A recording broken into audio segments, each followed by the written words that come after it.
Hello, good morning and welcome to a new blog. বুঝতেই পারছো যে আজকের ব্লগটা কী নিয়ে হতে চলেছে।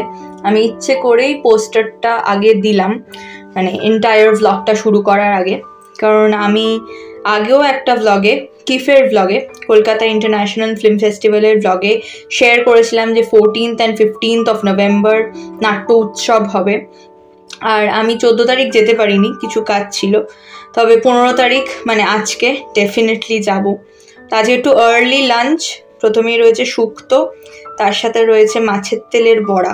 এটা কার কার পছন্দের আমাকে প্লিজ জানিও। কাঁচা লঙ্কা আর কাঁচা পেঁয়াজ দিয়ে, আহা দারুণ।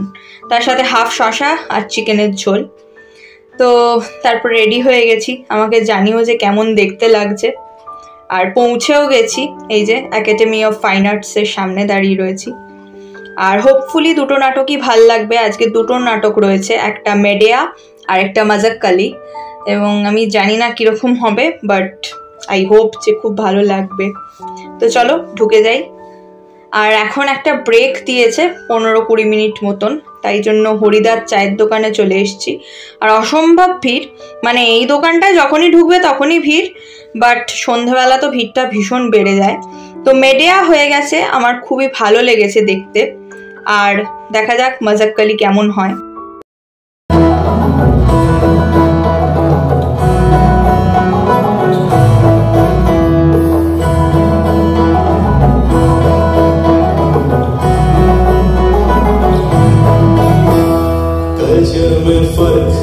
आकाश पाताल इन्हीं में फेलुदा वो मगन लाल बोल चाल भी अलग अलग देख ले धड़क धड़क तो की गोरे मोनेर कथा बनी तो की गोरे मोनेर कथा बनी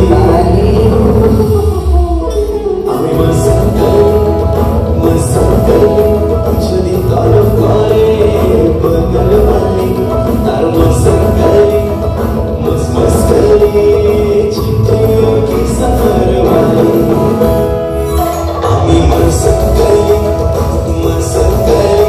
যদি তলব করে बगल वाली तार मसंकली मसमसकली चिट्ठियों की सफर वाली আমি मसंकली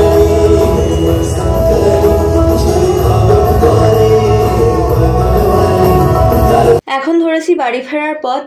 আর একাডেমির সামনে যে স্টলগুলো থাকে, ফুড স্টলস, সেইখান থেকে আজকে আমি আমার ডিনারটা সেরে নিয়েছি, কারণ অলরেডি আমার জন্য ডিনার টাইম ওভার হয়ে গেছে। মানে শো শেষ হতে হতে এতটাই দেরি হয়েছে, তারপর কার্টেন কল, এটা ওটা, থ্যাঙ্কস গিভিং, সেই জন্য অনেকটা লেট হয়ে গেছে। যার কারণে আমি ভাবলাম যে না, একেবারে ডিনারটা করে তারপর রওনা দেওয়া যাক, কারণ বাড়ি পৌঁছতে আমার 11টা বেজে যাবে। তো তারপর ডিনার করব কখন আর, তাই জন্য ওখান থেকে খেয়ে নিলাম নুডলস।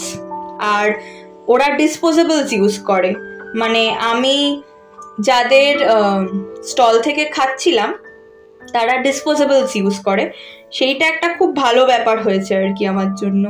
কারণ ওই কে খেয়েছে কে খায়নি, কীরকম করে থালা ধুচ্ছে বাটি ধুচ্ছে, সেইটা নিয়ে খুব একটা চিন্তা করতে হয়নি। আর যেই আমি সেই ডিসপোজেবল প্লেটটা ট্র্যাশ ক্যানে ফেলতে যাচ্ছিলাম, তখনই দেখি যে বাড়ি ফেরত যাওয়ার বাস। তো আমি একদম দৌড়াতে বাসে উঠে গেছি। আর একেবারে আমি চিন্তা করিনি মেট্রোর কথা।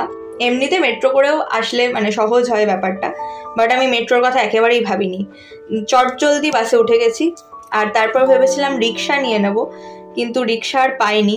দেখতেই পাচ্ছ কতটা শুনশান ফাঁকা হয়ে গেছে। তো যাই হোক, এখন তাড়াতাড়ি করে বাড়ি যেতে পারলে ভালো হয়।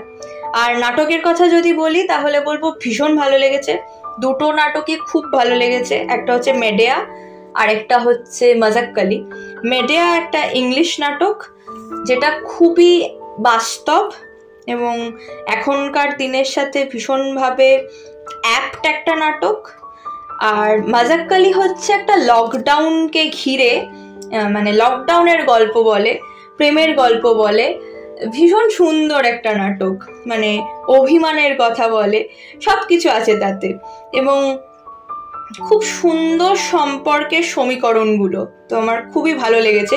অফকোর্স পুরো গল্পটা রিভিল করব না, but special mention to Ayan Dutta and Abheri Singha Roy.